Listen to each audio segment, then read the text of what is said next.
canal O Tempo Não Para.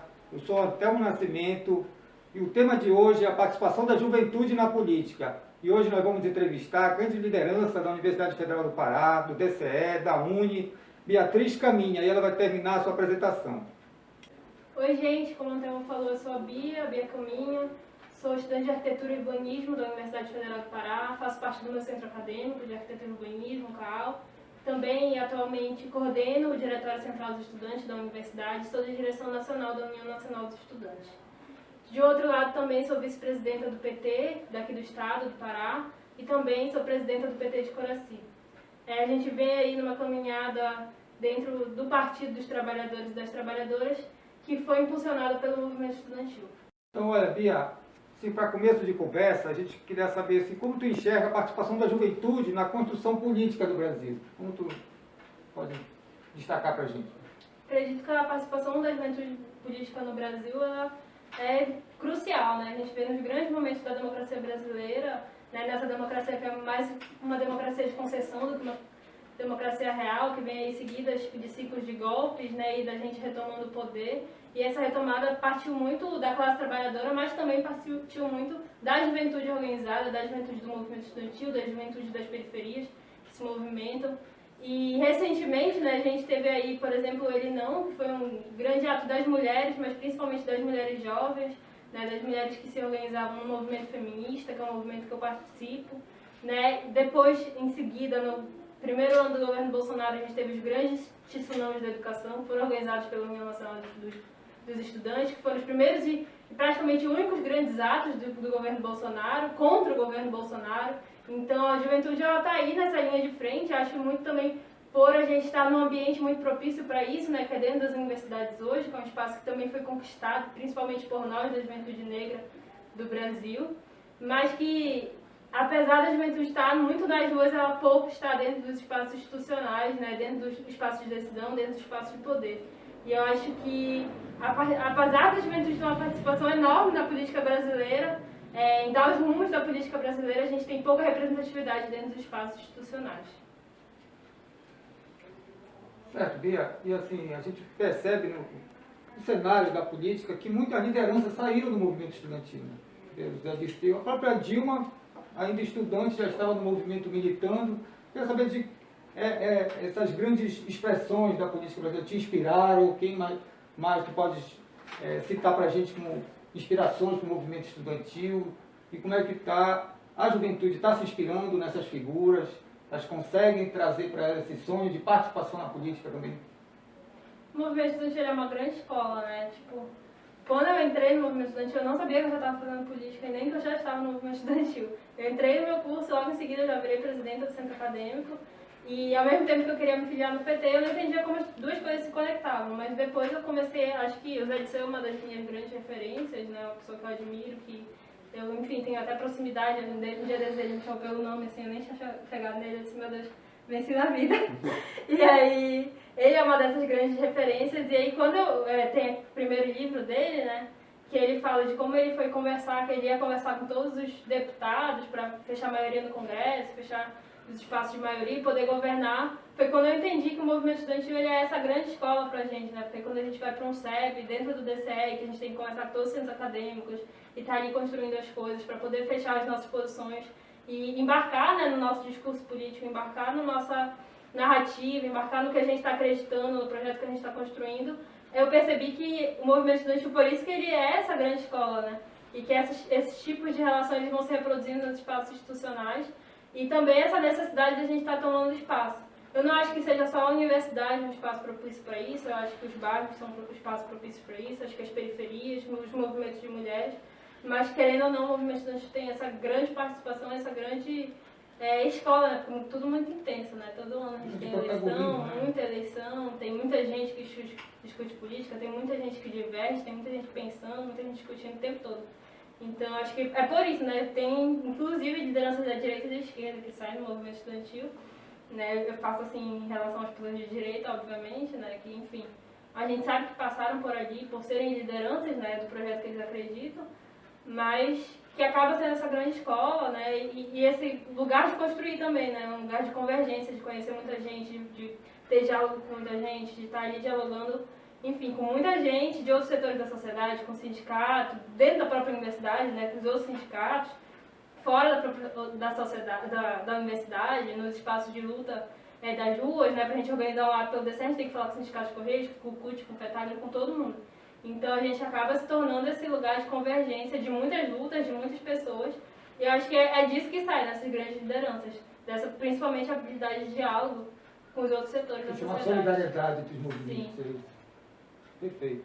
Então, Bia, nossa pré-candidata, esses momentos de participação da juventude, pela luta, né, da participação política e na ajuda da construção da democracia brasileira, como você pode analisar para a gente? Historicamente, a juventude brasileira ela vem se organizando, né? Acredito que ali em 68, nessas gerações que estavam ali na resistência da ditadura militar, era muito numa base muito marxista, né? De muito teórica, de muito estudo. Juventudes que inclusive se organizavam de forma muito forte, né? A gente tem o congresso de Ibiúna, por exemplo, da UNE, congressos clandestinos, formas de organização que a gente pensa hoje, né? Sem internet, sem essa comunicação tão rápida, que se organizavam, que estavam ali, né? Na resistência, né? Tem o caso, por exemplo, do sequestro do embaixador americano. Então a juventude estava muito organizada, enfrentando muitos momentos. Mas se a gente for analisar em outros momentos, a juventude como um todo, né, essa massa da juventude brasileira, ela serviu também de manobra, né, para grandes interesses imperialistas dos Estados Unidos, que a gente sempre sabe, né, que sempre houve um pé aqui no Brasil e que se utilizava muito desses movimentos de massa para estar rompendo os ciclos da democracia do nosso país. Então, quando a gente fala que a gente tem uma democracia de concessão, é porque que é concedida, né? Então, que a gente experimenta períodos democráticos que vão passando por rupturas o tempo todo. E essas rupturas se deram muito com a juventude, e não a juventude também consciente daquilo que ela estava fazendo, né? A juventude muito influenciada pelos grandes meios de comunicação, que são das grandes elites do Brasil, né? Sendo manipulada principalmente pela Rede Globo, né? Como grande câncer do nosso país. E que, por exemplo, a gente tem o movimento de caras pintadas, ali na década de 90, que foi um movimento que, enfim, teve muita interferência de fatores externos ao próprio movimento. A UNE, inclusive, quando participa, é um assunto muito polêmico, né, que a gente não entende direito o que está acontecendo naquele período do país, e hoje a gente já tem uma outra leitura.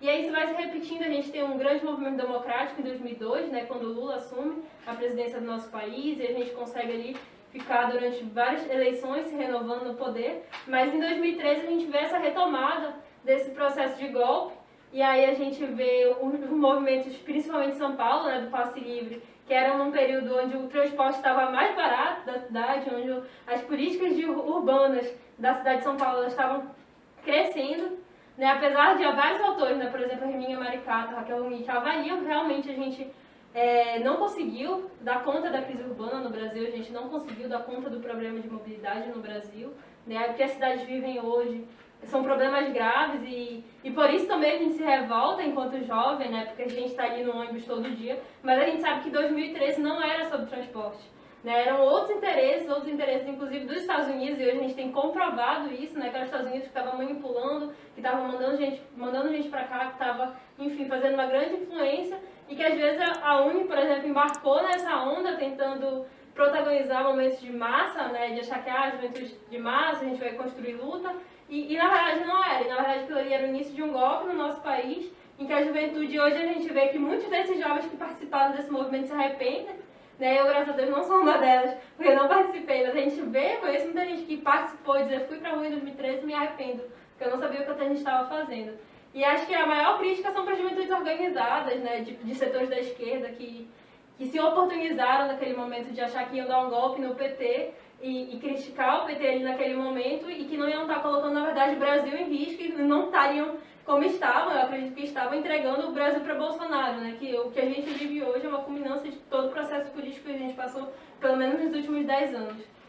E aí a gente precisa entender também qual é o nosso papel enquanto jovem, né, hoje em dia. De pensar cada vez mais criticamente mesmo. De entender que a gente precisa estar realmente fazendo política real com as pessoas, conversando sobre política, mas não no sentido da gente doutrinar as pessoas, no sentido de ser uma via de mão única. Né, das pessoas sempre terem a gente como referência e não pensarem por si sós. Mas a gente ter um processo de empoderamento mesmo coletivo da juventude para que ela comece a pensar por si mesma e não participar mais desse tipo de movimento, que é um tipo de movimento que vai quando a gente está, né, com pouca consciência política e pouca consciência do processo político que o nosso país vive. Seduzido, né, facilmente por qualquer fake news, porque na verdade esse movimento não se fosse fake news mesmo, não foi um debate, uma discussão bem trabalhada, bem discutida, ou cientificamente trabalhada para apontar respostas para aqueles anseios na questão urbana. Né? Então, se aproveitaram de algumas falhas e foi ganhando o movimento, foram também financiando, como tu colocaste, de fora inclusive do país, a própria Fiesp, e infelizmente, aquilo que tu coloca, né? Alguns setores, inclusive da própria esquerda, do próprio movimento organizado que sempre defendeu a juventude, também embarcou nessa sedução. Eu não acho que sejam assim, fake news exatamente em relação ao processo de 2013. Porque quando a gente vai analisar as cidades, se a gente analisa Belém, por exemplo, que existem pessoas que passam 3 horas no transporte público, né, que passam 4 horas no transporte público do dia, é quase impossível a gente não se revoltar em relação a isso. Isso é um problema estrutural da cidade brasileira, então é um problema que precisa realmente ser pensado pela gente. Acho que, inclusive, se tivesse alguma crítica para fazer aos governos do PT, seria essa, né, da gente não ter pensado a mobilidade urbana nas nossas cidades médias e grandes.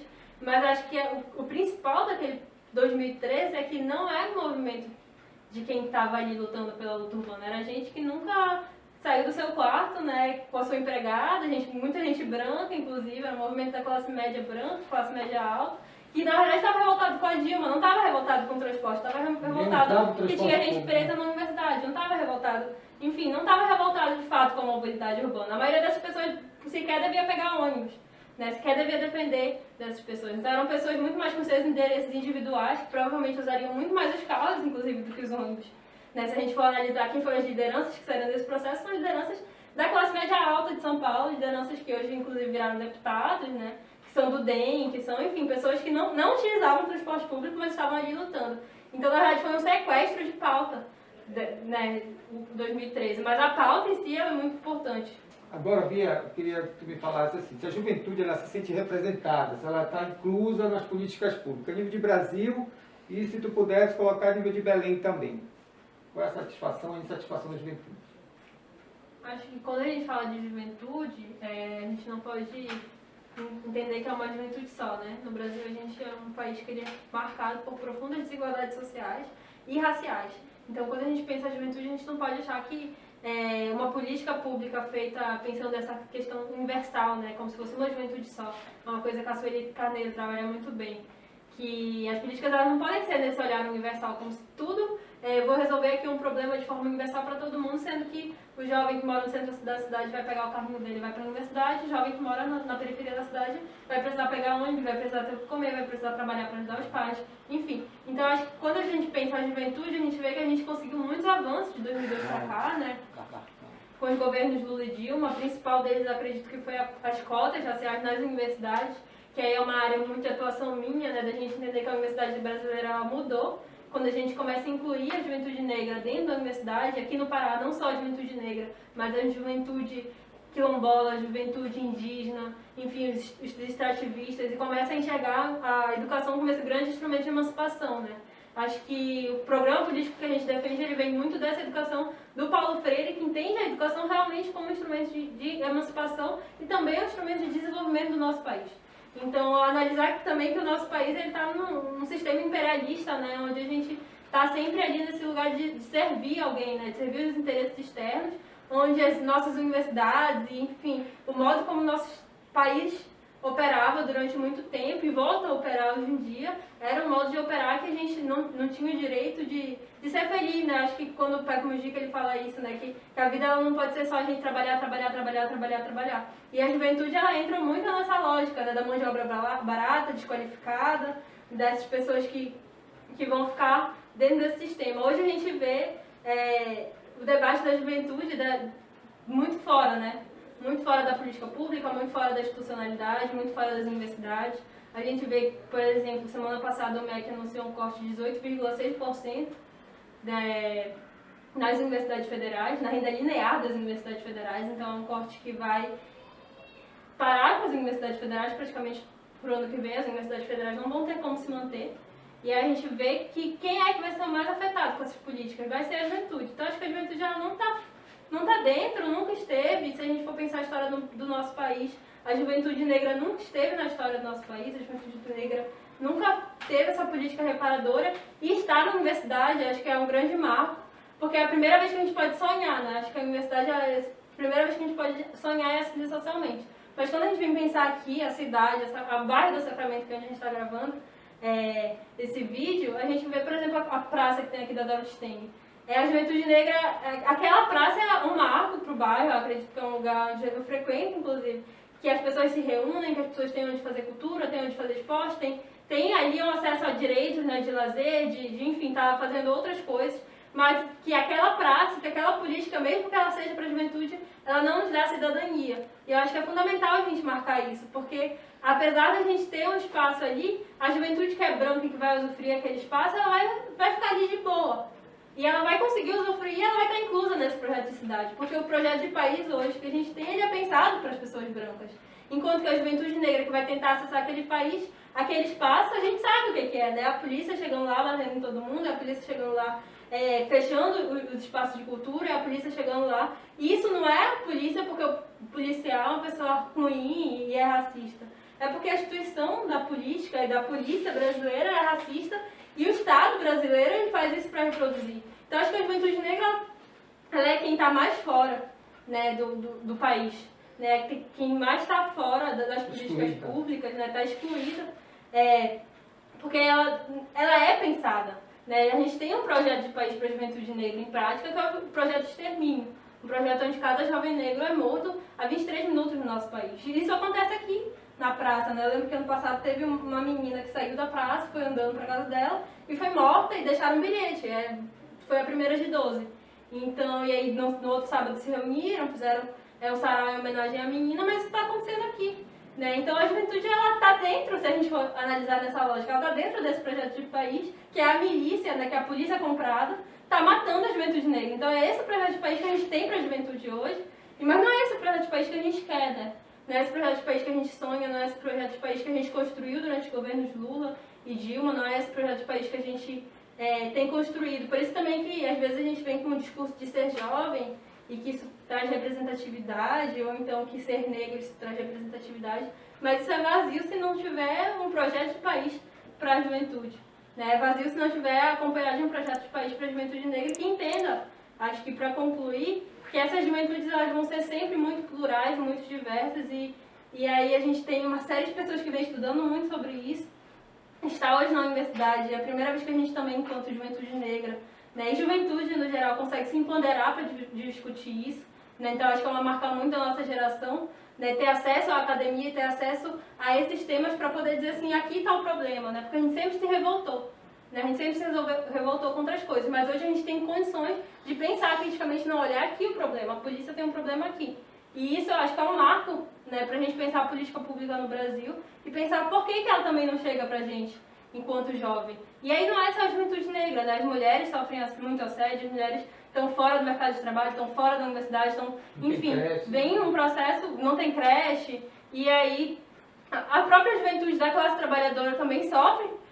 O mercado de trabalho, né, são as pessoas que estão mais fora, são as pessoas que trabalham mais informal, então a gente vê muita gente aí trabalhando como Uber, achando que é empreendedor de si mesmo, trabalhando com iFood. Acho que teve um marco agora nesse processo de greve dos aplicativos, né, que é um processo de financiarização e que, na verdade, nada mais é do que um aprofundamento do que a gente plantou lá em 2013, a gente que eu falo, povo brasileiro, que era esse processo de entregar o nosso país para os Estados Unidos, de entregar o nosso país para os interesses imperialistas e para essa lógica da globalização, que na verdade é uma lógica de subserviência para os Estados Unidos. Então, companheira pré-candidata, Bia, Camila, nós queremos também saber, diante desse fato, tem uma outra resistência, a democracia está sendo ameaçada novamente, existe um movimento fascista se organizando, né, e também de alguma forma se desenvolvendo, e a gente quer saber, nessa hora da resistência, nessa hora desse confronto, desse embate, como a juventude ela pode dar a sua contribuição? Acho que tem duas formas, né, de a gente estar contribuindo. Uma é se organizando, né, e aí se organizando, eu sou uma pessoa que defende que as pessoas elas não têm que seguir uma cartilha, né, dizer assim, a partir de agora tem que fazer tal coisa. Mas se organizar onde ela se sente parte, né, onde ela se se sente importante, onde ela se sente bem. E acho que quando a gente consegue entender isso, a gente consegue somar forças de um movimento muito maior. Então, acho que eu pelo menos, tenho ser uma pessoa que acha que ela vai ser uma mídia ativista, que vai ser uma pessoa de militante de internet, que vai produzir conteúdo nesse sentido, que ela faça isso, né? Mas que ela esteja aqui do nosso lado, entendendo também a luta maior, entendendo o projeto maior, mas que todo mundo contribua da sua forma. Acredito que os movimentos de massa, eles são essenciais, né? O movimento estudantil é um movimento de massa. Acredito que hoje a gente tem construído um movimento da juventude negra, né? Desde que aconteceu nos Estados Unidos, que apesar de eu achar que foi por linhas meio tortas, né? Como isso surgiu, mas que é um movimento que está tomando força, né, nesse momento, que inclusive teve um ato aqui no estado há um tempo atrás. Acho que é um outro movimento de massa do nosso país e que se revolta muito facilmente, né, contra o governo Bolsonaro, que tem uma consciência que é a consciência de passar na própria pele as atrocidades do governo, né? Então a gente sente na própria pele que está acontecendo e se revolta por causa disso, não é necessariamente um movimento consciente de sentei, li Marx e agora vou me revoltar. Não, está acontecendo aquilo ali no meu dia a dia, então eu vou pra rua lutar contra aquilo. Mas depois disso a gente sim tem que passar por um processo formativo, né, de entender um pouco o nosso papel, até para não ser manipulado dentro desse movimento. Então acho que esse é um papel fundamental da juventude, mas eu acredito também que quando a gente vem passando por vários processos desses, né, no meu caso, por exemplo, entrei no movimento estudantil, né, no início do governo Temer, mas depois teve o Ele Não, e foi acho que o maior desafio que eu passei no início assim, da minha trajetória, que foi organizar o Ele Não em Belém.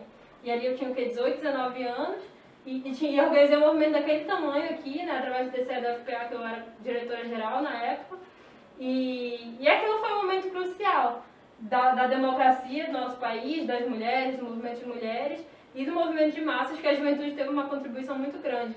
Mas acho também que é um processo também muito de se empoderar, também de participar dos espaços institucionais. Acho que se hoje eu sou pré-candidata a vereadora é porque a gente entendeu, e quando eu falo a gente, não sou eu, Beatriz, mas um grupo de pessoas que pensa junto, que discute junto, que está inclusive enraizada nesses setores da sociedade, que disse assim, não, agora a gente precisa ocupar um espaço que é a Câmara de Vereadores de Belém. E aí a gente foi para esse espaço e dizia assim, não, aqui a gente tem nossas pautas, tem as nossas lutas, tem o que a gente quer participar, né? Tem esse silêncio, que é o silêncio histórico da juventude, das mulheres negras. Então hoje a gente tem uma Câmara de Vereadores em Belém que é 90% masculina, onde só uma dessas pessoas é uma mulher negra, enquanto que a gente tem uma maioria de mulheres no nosso país e de maioria de mulheres negras. Então a gente não se vê representado e acha que a juventude tem que ocupar esse espaço dessa maneira também, porque aquele espaço é um espaço central para a gente, que define como a gente vive, né? Que define como a gente usufrui a cidade, que define como a gente mora, que define como a gente estuda. Então, pensar uma grande luta como a luta da educação que vai se dar no campo nacional é pensar como a gente vai acessar a universidade, que é através do ônibus que passa pela nossa cidade. Então, a gente entende que a gente precisa estar, sim, participando de todos esses espaços e ocupando, de fato, né, não de fachada, mas fazendo política, discutindo, dialogando com as pessoas, dialogando com os outros setores da sociedade também, né, nesse processo dialético de entender que se a gente está aqui hoje é porque muita gente lutou antes da gente, muita gente construiu, né, cavou espaços para que a gente estivesse aqui hoje lutando, para que a gente tivesse hoje poder de fala, para que a gente estivesse hoje na universidade, para que a gente, enfim, tenha uma condição de vida melhor do que as pessoas que vieram antes da gente. Então acho que é isso, né? Ocupar os espaços de massa, ocupar os espaços de militância, sempre procurar estudar, entender por que o nosso país funciona, por que ele funciona assim. Porque se a gente não estuda e se a gente não pensa a realidade, alguém vai pensar pela gente e alguém vai decidir pela gente. Então, é isso, sim. Então é só ver, a gente está chegando, amigos do canal, do YouTube, aqui o tempo não para, por isso a gente já vai finalizando. Nós vamos querer as considerações finais da nossa companheira Bia, que é pré-candidata, e aí vou dar uma cutucada dizendo que eu seria Belém dos sonhos da juventude, dos sonhos das bandeiras de luta da juventude. Queria agradecer o convite, né, do canal O Tempo Não Para, de estar aqui compartilhando esse tempo contigo. Então, para concluir, né, a gente tem uma discussão que é isso, a periferia fosse o centro, e que fez parte do encontro estadual do coletivo de juventude que eu faço parte, que é o MPJ Disparado, e que a gente começou a entender que o que é perguntar, né, se a periferia fosse o centro. Tem muita gente que confunde achando que quer colocar a periferia no centro. Mas é justamente entender que o mundo não é pensado pelas pessoas que estão na periferia, e quando eu falo assim, por nós que estamos na periferia, nós que vivemos no Brasil, que estamos na periferia do capitalismo, né, que estamos nesse lugar, sempre está entregando as coisas, está trabalhando muito para sustentar um sistema que não nos serve.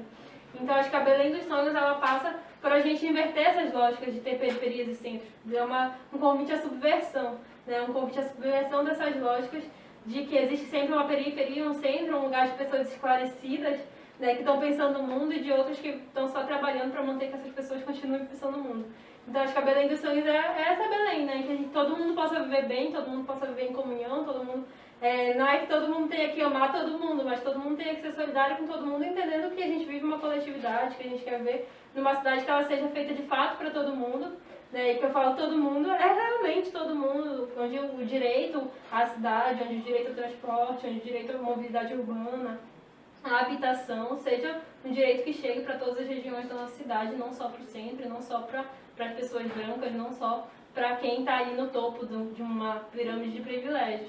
Então acho que é essa Belém que a gente sonha, né? Uma Belém que seja de todos, uma Belém que a gente consiga pensar coletivamente saídas para problemas que são estruturais, que a gente sabe também que não vão ser fáceis da gente resolver, mas que a gente pense, né? Acho que só o fato da gente começar a pensar nessa lógica de subversão e de pensar nessa lógica de que a gente não quer viver numa sociedade de explorados, exploradores, já é um caminho muito grande, né? Que a gente abre para começar a percorrer.